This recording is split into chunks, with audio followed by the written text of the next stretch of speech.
안녕하세요. 공부 휴식 정보원 채널 타스입니다. 오늘도 다시 책 읽기 컨텐츠를 해보려고 합니다. 오늘 읽는 책도 세무사 메이커 Q&A에 있는 내용이고요. 역시나 제가 책의 저자이기 때문에 저작권 문제가 없어서 이 책을 선택했습니다. 오늘 이야기할 주제는 다른 합격 수기와 의견이 다른 이유는 입니다. 합격 수기가 여러 가지가 있죠. 합격자들도 많고 저도 그 중에 하나일 뿐입니다. 그런데 그분들 의견이랑 저의 의견이 다른 경우가 꽤 있어요. 그런데 둘 다 합격자니까 아무래도 수험생 입장에서 어느 사람 말이 더 맞는 건가 그런 생각을 하게 될 것 같습니다. 그런 것은 사실 이제, 모든 공부법에는 장단점이 있기 때문에 그 공부법 뒤에 숨겨져 있는 장단점, 그것까지 고려해서 선택을 하는 것인데요. 제 의도를 좀 더 잘 비교하면서 전달해 드리면은, 본인에 맞게 제 공부법을 수정해야 하는데 좀 더 편하실 것 같다는 생각이 들었어요. 그래서 이제 그 부분에 대해서 한번 이야기를 해볼까 합니다. 구체적으로는 뭐 여러 합격 수기와 저와의 차이점에 대해서 이렇게 이야기를 해볼까 싶어요. 먼저 책을 좀 읽어보고 간단하게 코멘트하는 식으로 이야기해 보겠습니다. 다른 합격 수기와 의견이 다른 이유는 이라는 큰 주제로 제목이 정해져 있고요. 일단 소제목으로 세무사 큐넷에 공개된 합격 수기라고 되어 있습니다. 세무사 큐넷을 보면 세무사 수험생의 공부를 돕기 위한 합격 수기가 올라와 있다. 다양한 합격자의 공부 과정이 정리되어 있는데 수험생에게 당장 도움될 만한 내용이 많다. 하지만 공부법에 정답이 없다는 것을 입증하듯 서로 상충되는 내용도 종종 있었다. 그것은 필자도 마찬가지여서 합격 수기를 읽으며 대부분 내용은 공감했지만 몇몇 내용은 의견이 다를 때도 있었다. 저의 의견과 완전 정반대인 것들도 꽤 많았어요. 그거는 아마 그 수험생들도 많이 혼란스러워 하실 거라고 생각합니다.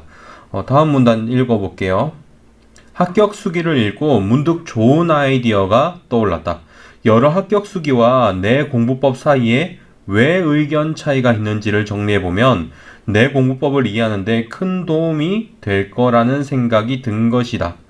수험생 시절 이해가 잘 안 되는 내용이 있을 때 종종 사용하던 방식이 바로 비슷하지만 다른 대상을 가져와서 비교해 보는 것이었다. 그 방식을 응용해 보는 것이다. 게다가 의견이 다른 부분도 사실 내가 한 번 정도는 실천해 볼까 했던 방법이거나 공부 상담으로 들어온 방법이 많았다. 그래서 이런 부분을 한번 정리해 보는 것도 충분히 유익할 것 같다는 생각이 들었다. 다른 합격 수기에 있는 내용들이 제가 아예 생각도 못한 것들은 사실 거의 없었어요. 한 번 정도는 다 생각을 했던 것들인데 그게 제가 생각하기에는 별로 적절치 않다고 생각하거나 아니면 나의 공부 컨셉과 다르다고 생각해서 채택을 안 한 것들이 꽤 있었거든요. 그런 부분이 있다는 이야기였습니다. 다음의 글은 큐넷에 올라와 있는 53기 합격자 합격 수기 모음에서 필자의 의견과 다른 10가지 내용을 골라온 것이다. 공부법엔 원래 정답이 없는 법이다. 하지만 여러 의견을 비교하고 왜 저런 학습법을 선택했는지 생각해보면 본인에게 맞는 방식을 찾는데 도움될 것으로 생각한다.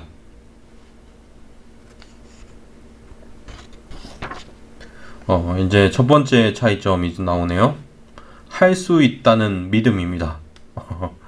첫 번째로 할 수 있다는 믿음이다. 합격 수기를 보면 합격할 수 있다는 믿음을 가지고 버텨내라는 내용이 있다. 수험생이 유념해야 할 마음가짐인데 어느 정도 일리가 있다. 수험 생활을 오래 하다 보면 공부를 해도 결국 안 될 것 같다는 불안감에 빠지거나 더 나아가 슬럼프에 빠지는 사람이 있다. 그럴 때 할 수 있다는 믿음은 힘든 공부를 버텨낼 버팀목이 되어줄 수 있다. 하지만 필자는 할 수 있다는 믿음보다는 누가 봐도 합격할 만큼의 목표를 더 중요하게 생각한다.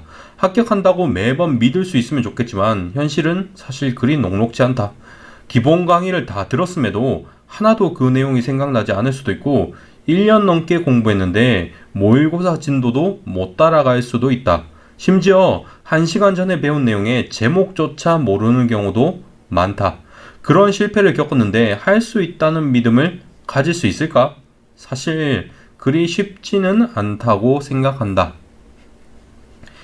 할 수 있다는 믿음이라는 것은 사실 이게 우리의 어떤 언어가 사고의 틀을 만든다는 그런 한 예시라고 볼 수도 있을 것 같습니다. 믿음이라는 단어가 사실 영어로 하면 뭐 believe일 수도 있는데 trust도 있거든요. 그러니까 이제 어떤 신뢰한다라는 의미일 수도 있고 그냥 단순히 근거 없는 종교적인 믿음일 수도 있어요. 근데 본인 자기 자신에 대한 어떤 근거 없는 믿음도 물론 나쁘다고 할 수는 없습니다. 무조건 나쁘다고 할 수는 없는데 아니 사실 너무 비논리적으로 무조건 난 잘 될 거야 라고 믿는 거는 종종 굉장히 큰 부작용을 가져오기도 하거든요. 그러니까 이제 막상 그 환상이 깨지는 순간 인생의 바닥을 찍기도 하죠. 자기는 절대 망할 리 없어. 난 절대 실패하지 않을 거야. 난 무조건 잘 될 거야. 이런 생각 하시다가 이제 막상 실패를 하는 순간 현실을 마주보고 정말 큰 충격에 빠지게 되죠. 내 믿음에 사로잡혀서 대처를 제대로 안 하는 바람에 이런 비참한 상황에 빠졌구나. 이런 생각을 하게 되거든요. 그래서 저는 그냥 무작정 뭐 자기가 할 수 있다고 믿는 거 자체가 그렇게 좋은 것 같진 않습니다. 굳이 수험생에게 권하자면은 이 믿음이라는 게 신뢰의 개념이었으면 좋겠어요. 내가 하나하나 작은 성공이라도 만들어가면서 나는 이런 성공들을 쌓아서 언젠가는 잘 해낼 거야. 이런 생각을 했으면 좋겠고요. 그리고 기왕이면은 좀 공부 성공에 있어서도 그 일관된 성공을 좀 맛봤으면 좋겠습니다. 그러니까 예를 들어서 누가 봐도 합격할 만큼의 목표를 정하셔서 일상에 있어서 작은 성공들이 그 큰 성공, 그러니까 누가 봐도 합격할 만큼 목표를 이루기 위한 과정에서 어떤 의미가 있는가, 그렇게 생각하는 식으로 성공을 맛보면은 더 일관성 있게 공부하는 데 도움이 되지 않을까, 그런 생각이 듭니다. 뭐 간단한 예로 그런 게 있죠. 내가 봤을 때 합격자들이 요런 습관들을 가지고 있고, 그리고 내가 그 습관들의 뭐 80% 이상을 가지게 된다면은 아마 합격할 거야. 뭐 이런 식으로 생각할 수도 있죠. 그러면은 뭐 오늘 아침에 일찍 일어났다. 그랬을 때 뭐 일단 목표가 있으면은 내가 오늘 일찍 일어난 것은 이런 뭐 하루에 총 뭐 10시간 이상 공부하는 합격자들의 습관을 따라가는 하나의 과정이다.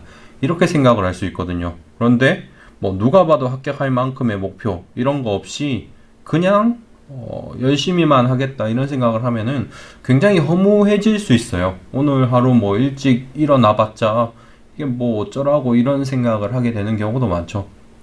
그러니까 제 생각에는 좀 일상에서 작은 성공들을 그냥 할 수 있다는 믿음만 가지지 마시고 일상에서 작은 성공들을 맛보시면서 이제 본인에 대해서 신뢰할 수 있게 되었으면 좋겠어요. 근데 그것을 위해서 첫 단계는 누가 봐도 합격할 만큼의 목표가 있는 게 좋겠다. 이런 생각이 들었습니다. 다음 책 더 읽어볼게요. 그래서 필자는 불안감을 극복하는 목표로 좀 더 현실적이고 구체적인 수준을 가져오길 권한다. 즉, 누가 봐도 합격할 만큼의 목표 말이다. 그 누구도 이만큼 공부하면 무조건 합격한다고 보장할 수는 없다. 대신 투자하는 노력을 늘리고 공부 효율을 개선하면 합격 확률이 올라간다는 것은 알 수 있다. 따라서 단순히 믿음으로 불안감을 극복할 바에는 구체적인 공부 수준을 정해서 그것만 하면 합격하겠다고 생각하고 공부하는 것이 효과적이라고 생각한다. 예를 들어 누가 봐도 합격할 만큼의 회독수를 최종 공부 목표로 정하고 그것을 해내는 것만을 목표로 공부하는 것이다. 우리가 뭐 그냥 열심히만 공부하시고 정작 성과를 못 내는 분들의 특징을 보면은 본인은 열심히 한다고 그랬는데 실질적이고 구체적인 목표가 없는 경우가 많죠.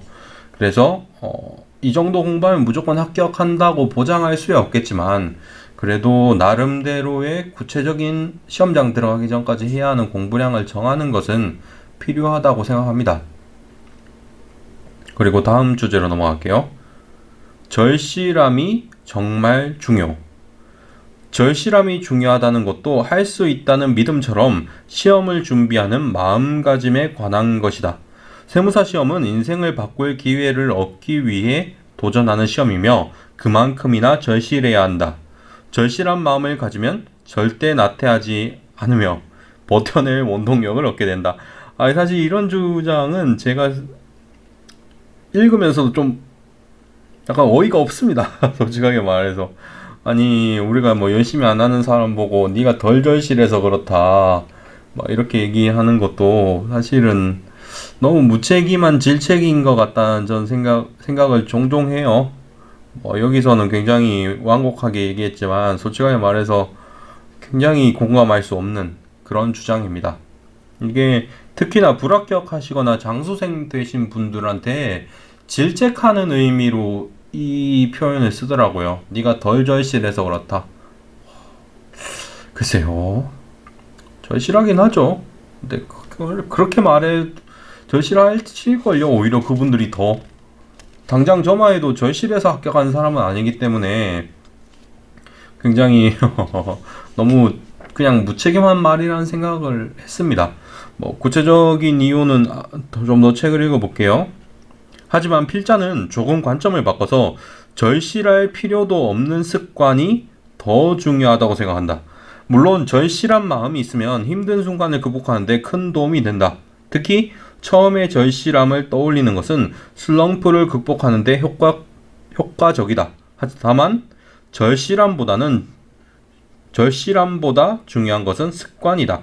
공부 습관이 잡히면 절실함을 떠올릴 일조차 없이 계속해서 공부할 수 있다. 그렇게 처음에는 절실함이 필요할지 모르지만 장기적으로는 어떤 습관을 어떻게 만들지 고민하는 것이 더 필요하다. 이게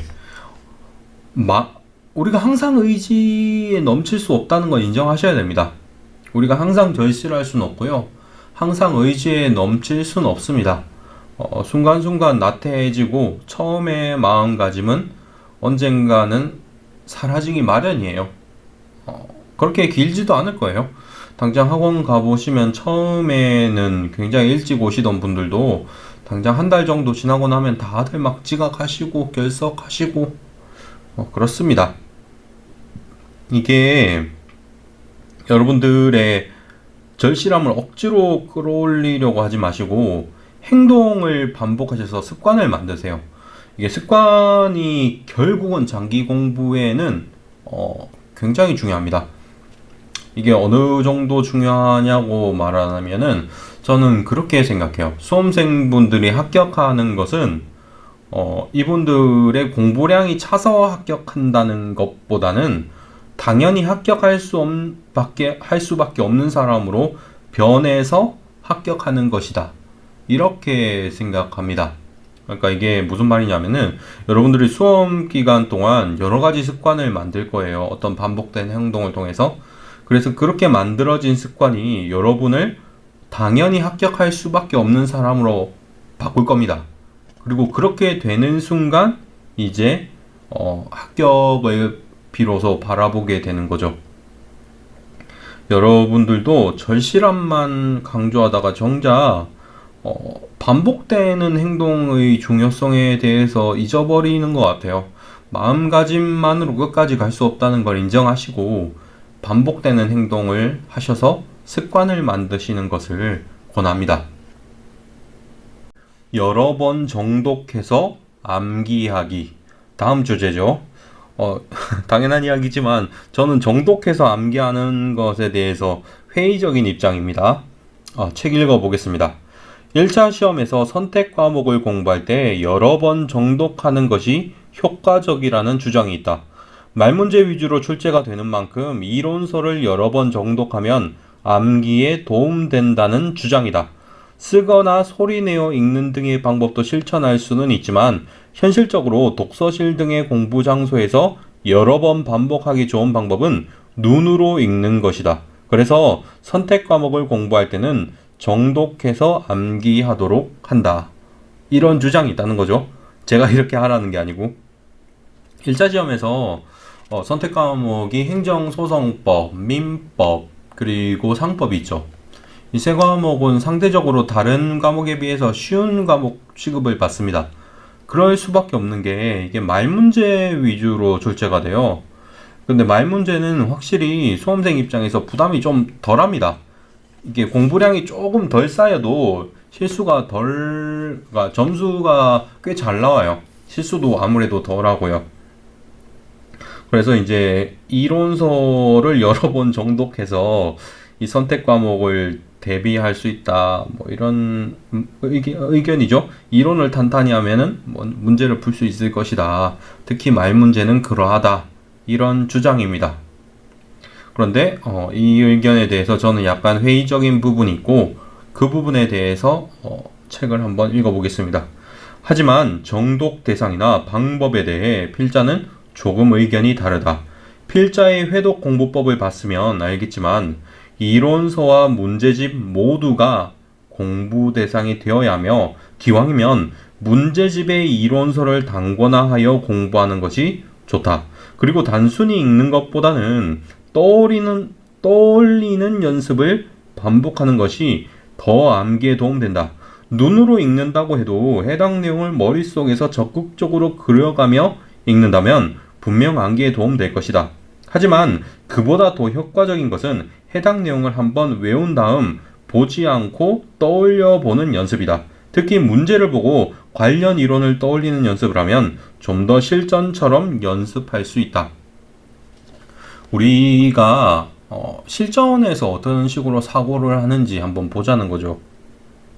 실전에서 우리는 문제를 보고 그 다음에 이론을 떠올린 다음에 그 다음에 문제를 푸실 겁니다. 그냥 이런 과정을 생략하시고 무작정 보기를 읽으시면서 그때그때 이론을 떠올리신다면은 생각보다 실수를 많이 할 겁니다. 그런 실수를 줄이고 싶으시면은 관련 이론을 먼저 떠올리는 연습을 하셔야 하는데 이론서만 읽으면은 이런 실전 연습을 의외로 하기 힘들다는 거죠. 제 의견은. 그러니까 평소에 공부하실 때 무작정 이론서만 읽으려고 하지 마시고 그 문제를 보신 다음에 해당 문제의 관련 이론이 무엇인지 떠올리는 그런 연습을 하는 것이 더 효과적이라고 생각합니다. 그리고 참고로 이론서를 완벽하게 해서 문제를 대비하는 이런 식으로 준비하는 시험은 어떻게 얘기를 해야 될까요? 아주 새로운 유형이 꼭 나오는 시험? 그러니까 전반적으로 문제가 쉽지만 아주 새로운 유형이 매년 많이 나온다. 그러면은 이제 기존에 나왔던 문제 유형만 익히면은 점수가 제대로 나오기 힘들잖아요. 그러니까 이제 이론서를 아주 열심히 공부하는 건데 세무사 시험은 그러진 않거든요. 그렇습니다. 이게 애초에 고득점 하는 시험이 아닌데 이론서를 완벽하게 해서 문제를 풀겠다. 글쎄요. 저는 회의적입니다. 솔직하게 말해서. 이게 기존에 자주 나오던 유형을 제대로 익히는 게 중요한 시험이라고 저는 생각하고요. 그마저도 이제 실전에 가깝게 문제를 보자마자 이론을 떠올리는 게 더 효과적이지 않을까 그런 생각을 했습니다. 다음 주제로 넘어가겠습니다. 주말 하루 쉬기. 주말 하루 쉬기죠. 장기간 공부에서 공부만큼이나 휴식은 중요하다. 그래서 주말 하루 정도는 꼭 쉬도록 해야 한다는 내용이다. 적절한 휴식을 통해 공부 효율이 너무 떨어지는 것을 막을 수 있으며 수험 생활을 버텨낼 힘을 얻게 된다. 이런 주장이 있죠. 읽어보겠습니다. 하지만 필자의 의견은 조금 다르다. 주말 하루를 전부 쉴 바에는 토요일에서 일요일까지 조금씩 쉬는 것이 더 낫다. 하루를 전부 쉬게 되면 휴식이야 많이 하겠지만 정작 생활 리듬이 깨지는 부작용이 있다. 이런 부작용을 막기 위해서 매일 조금이라도 공부해 두는 것이 좋다. 따라서 토요일 오후부터 일요일 오전까지 쉬는 식으로 이틀에 걸쳐서 쉬는 것이 좋다. 이런 주장을 하고 있네요. 하루 통으로 쉬시면은 솔직하게 말해서 그 다음날 또 공부 효율 다시 올리려면 생각보다 시간이 좀 걸립니다. 그래서 이제 저 같은 경우에는 아예 하루를 통으로 쉰 적이 거의 없어요. 뭐 큰일 있는 거 아닌 이상은 그런 적이 없었고요. 그리고 이제 쉴 때 가능하면은 토요일 저녁부터 일요일 오전까지 이렇게 쉬었죠. 사실 그마저도 필요하지 않으면 안 쉬었습니다. 공부할 게 워낙 많았기 때문에 그냥 그거 하고 시간이 남으면은 쉰다 이런 생각으로 늘 지냈어요. 이게 여러분의 휴식의 목적이 뭔지 잊지 않으셨으면 저는 좋겠습니다. 그냥 쉬는 것의 목적은 공부하기 위해서예요. 좀 잔인한 말이지만 머리를 식힌다가 목적이 아니라 여러분들이 다음에 공부를 더 잘하기 위해서 잠깐 쉬는 겁니다.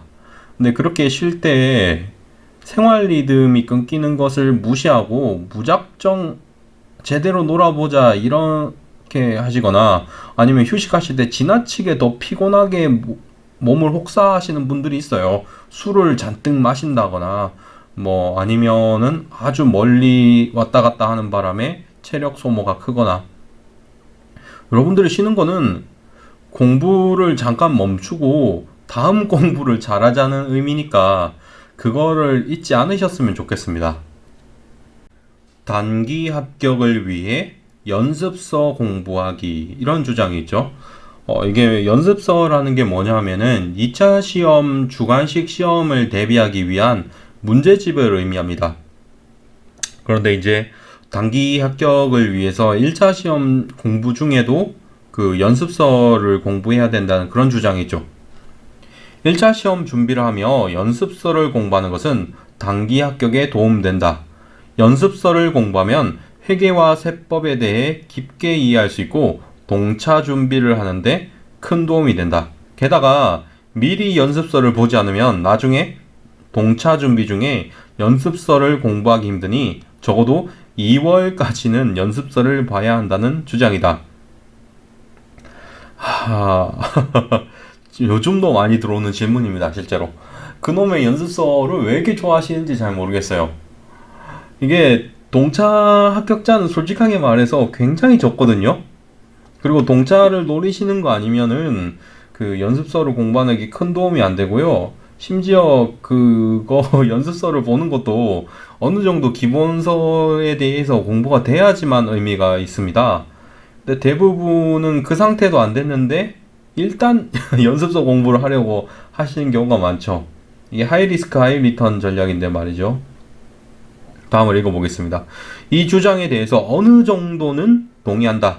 연습서를 공부하면 회계와 세법에 대해 더 넓은 시야를 가질 수 있어서 1차와 2차 모두에 도움된다. 다만 문제는 연습서를 공부할 능력이 안 됨에도 이것을 공부했다가는 1차까지도 위험할 수 있다는 것이다.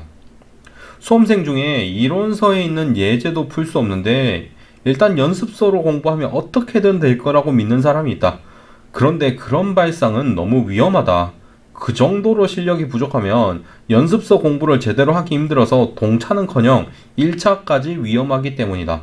누적 복습이 어느 정도 되어 있어서 혼자 힘으로 이론서를 보고 예제를 풀 수 있을 때 연습서를 봐야 단기 합격에 도움된다. 만약 그 정도도 안 된다면 1차도 위험하다는 뜻이니 기본 강의를 다시 들어야 한다. 즉 1차가 위험할 때는 연습서를 봐도 단기 합격이 보장되진 않는다. 이게 당연한 말이죠. 기본 강의 마치고 기본 강의 있는 책을 혼자 보시고 예제 정도는 풀 수 있어야 되거든요. 근데 그것도 못 하시면서 와, 연습서를 보시는 분들이 왜 이렇게 많은지 모르겠어요. 이제 정말 가나다라도 지금 아직 덜 공부한 상태인데 와, 논술 문제를 풀어서 그 가나다라를 익히겠다 이런 마인드이신 분들이 많으세요.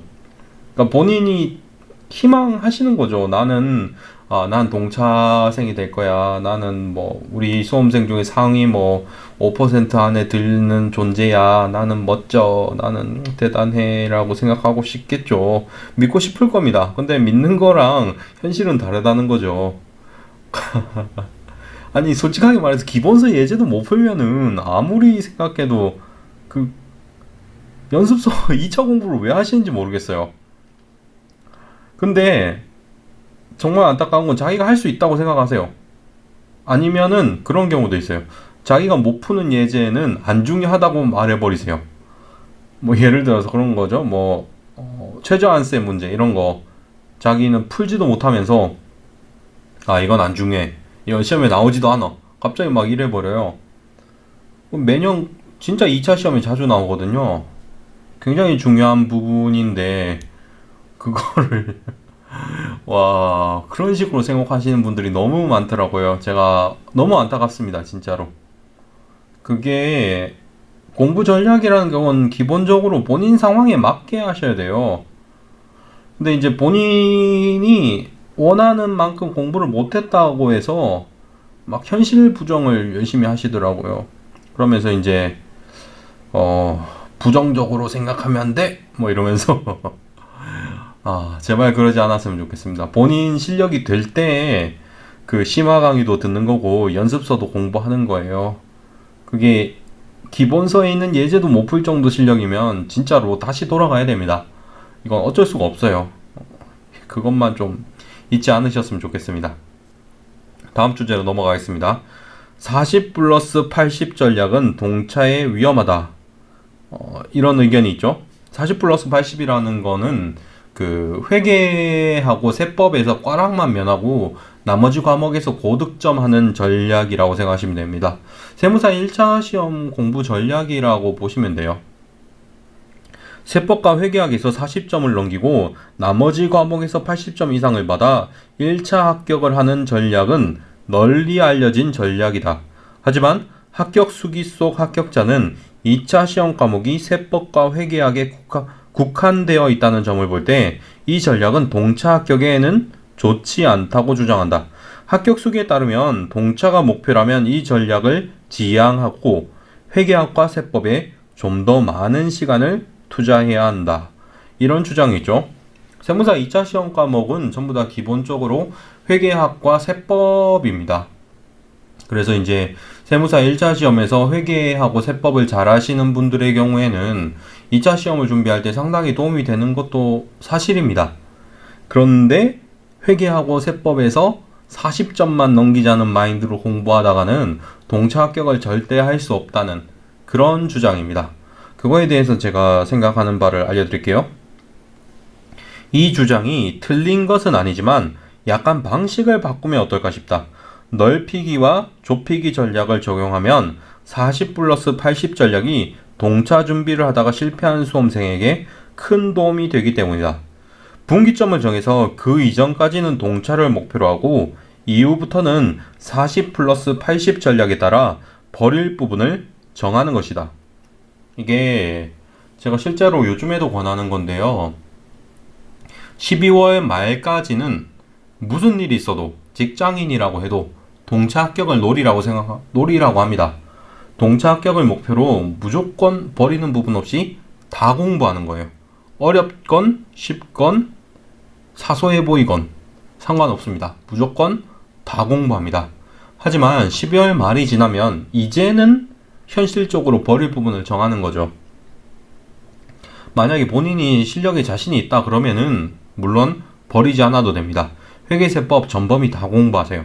그런데 만약에 12월 말이 됐는데 도저히 이거는 내가 세무사 1차 시험까지 가지고 갈 자신이 없다. 그러면 이제 12월 말 이후부터 버리는 겁니다. 이게 처음부터 버리기 시작하면은 사람이 끝도 없이 버리더라고요. 이게 그래서 어느 정도 분기점까지는 무조건 버리지 않는 게 맞다고 생각합니다. 그렇게까지 했는데도 안 되면은 그 다음에 버리세요. 무작정 버리려고 하면은 정말 안 됩니다. 그렇다고 해서 처음부터 끝까지 무조건 다 공부하려고 하면은 그것도 독이겠죠. 애초에 100점 맞아야 합격하는 시험도 아니니까요. 그러니까 분기점을 적절하게 정해놓고 이렇게 그 전까지는 버리지 않고 넓히기만 생각하고 그 이후에 버리는, 좁히기만 생각하는 그런 전략은 상당히 효율적이라고 저는 봅니다. 남은 부분 더 책 읽어볼게요. 동차 준비의 부작용은 지나치게 늦은 시기에 자신이 1차마저 위험하다는 것을 깨닫는 것이다.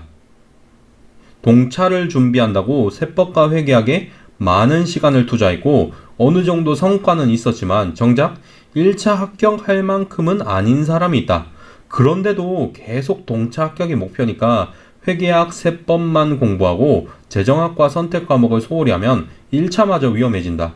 그래서 합격 수기에서도 2월까지 연습서로 공부하다가 그 이후부터는 객관식을 공부하라고 한 것인데 사실 필자는 2월도 너무 위험하다고 생각한다. 그래서 일반적으로 12월 말을 분기점으로 정해서 그 이전까지는 동차 합격을 목표로 하고 그 이후부터는 40 플러스 80 전략에 따라 버릴 부분을 정하라고 말한 것이다. 아까 말한 것처럼 12월 말을 분기점으로 공부하라고 그랬죠. 다음 주제로 넘어가 보겠습니다. 시험 임박하면 기출문제집 풀기. 이건 좀 의외라고 생각하시는 분들이 있더라고요. 저는 시험 임박했다고 해서 기출문제집 푸는 것을 그렇게 좋게 생각하지 않습니다. 일단 한번 읽어보겠습니다.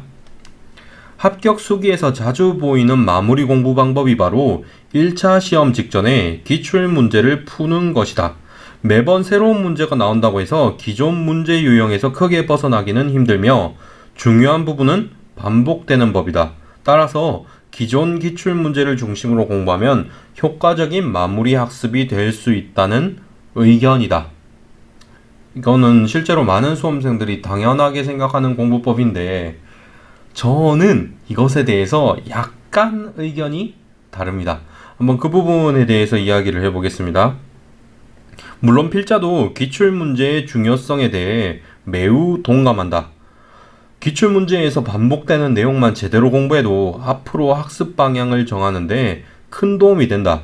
심지어 1차 시험에서는 기존 기출문제에서 중요하게 다른 부분이 반복 출제되는 경향도 있다.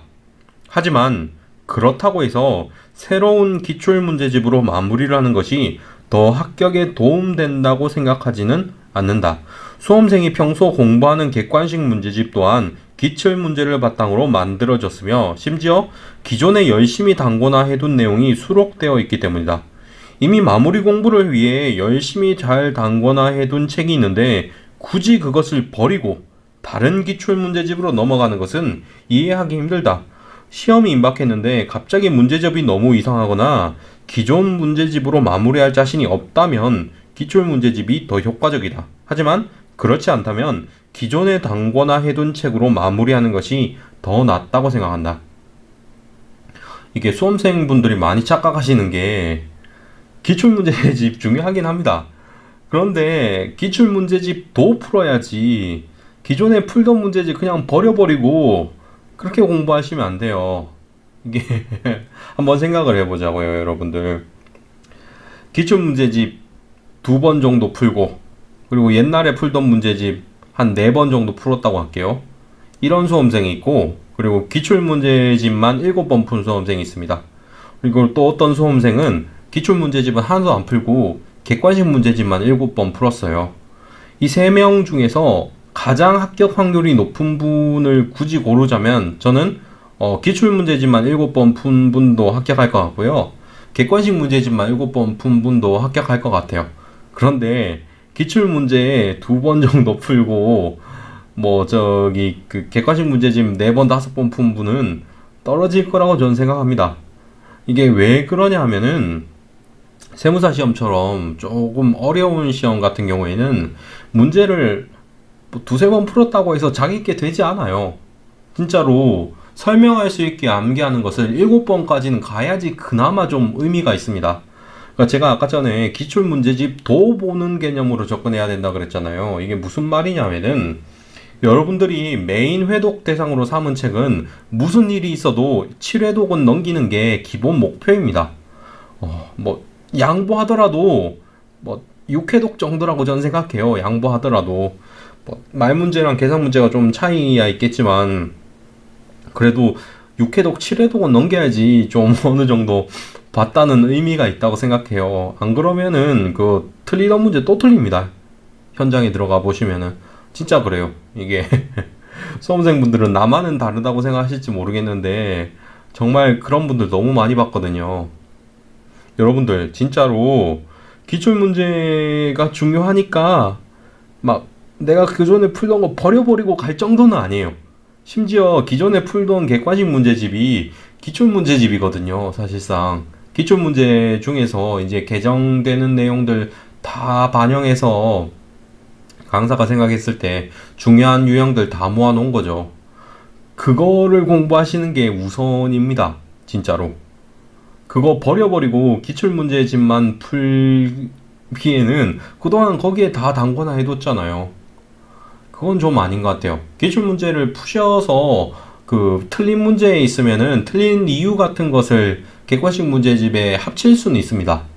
그런데 객관식 문제집을 버려버리고 기출문제집만 푼다. 이거는 제 생각에는 진짜 와, 왜 그러시는지 잘 모르겠어요. 진짜로. 왜 그러는지 잘 모르겠습니다. 제 생각에 그냥 객관식 문제집을 마지막에 볼 자신이 없어서 그런 거라고 생각해요.